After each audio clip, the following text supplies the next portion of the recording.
Hey guys, hope all is well. Matt from Engineer Performance is part of the X Factor group. We won't be as funny about that this week since it's the second time. So I want to talk to you guys. I know district state qualifying, everything's going on. Temperatures are dropping. I think it's 40 degrees outside with the wind.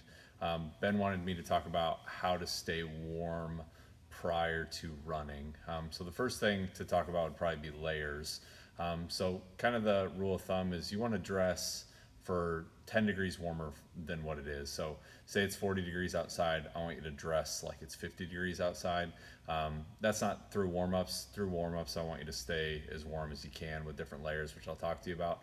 But during competition, you don't want to have too many layers on, but you also don't want to have not enough layers on.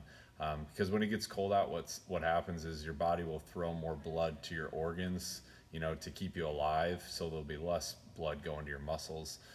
So again, you want to stay warm enough, but not too warm and not too cold. So it's kind of hard. The biggest thing would be is don't go away from what you're already doing. So state qualifying state. Don't wear something that you haven't worn in the past. Wear something that you're used to wearing. A lot of kids wear tights. I've never personally wore tights with competition, but maybe Ellen could talk about that, or somebody else in the group if they enjoy wearing tights. The other thing would be hats. So I think the biggest thing for hats would be mainly for boys with short hair like me. Again, obviously, as you sweat, moisture on the head, it can cool you off as you're running. Whereas maybe a hat for a girl wouldn't be as important just because they have more hair, maybe a headband to cover up their ears, not like ear muffs like Christmas Story style, but more of a headband to cover ears just because you can lose some degrees through your ears. The other thing would be gloves. Again, obviously hands and feet getting cold, it can be uncomfortable and you can lose body temperature that way too. So gloves, again, if you're comfortable running in those, I think that would be a good option too. One thing that I want to talk to you about, even though it's kind of out of my realm, would be hydration. Ellen can maybe touch on this a little bit. But even though it's cold outside, everybody thinks about hydration when it's hot. But honestly, hydration when it's cold outside is important too, just because it's so dry out. So even though you're not sweating as much, you're still losing liquid.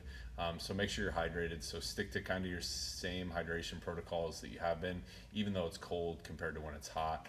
The one thing would be is the temperature of the liquid you're drinking. So don't drink cold water when it's cold outside because that will drop your body temperature. Whether it be room temperature water, I'm not telling you to drink hot tea, but room temperature water would be a good thing.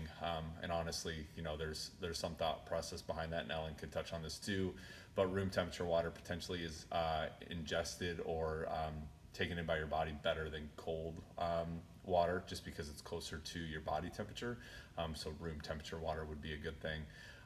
The biggest thing that I think I can help you guys with would be staying warm with warm-up. So like I said, I would dress very warm depending on what your warm-up protocol is for you individually or as your team or what your coach implements.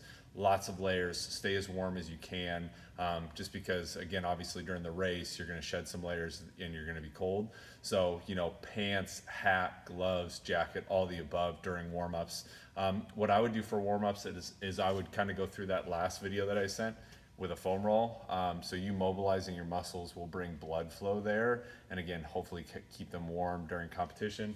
The other thing you could do would be use something like a gun, tennis ball, whatever you got. Again, the percussiveness of the gun will bring blood flow to that area too. So again, whether it's a foam roll or it's a gun or a ball, use those things prior to your dynamic warm up. So again, kind of the next piece is I would do a dynamic warm up versus a static stretching protocol, just because dynamic warm up you're moving, right? So again, like whether that's leg swings, over the gate, open the gate, all those different things that you probably already do.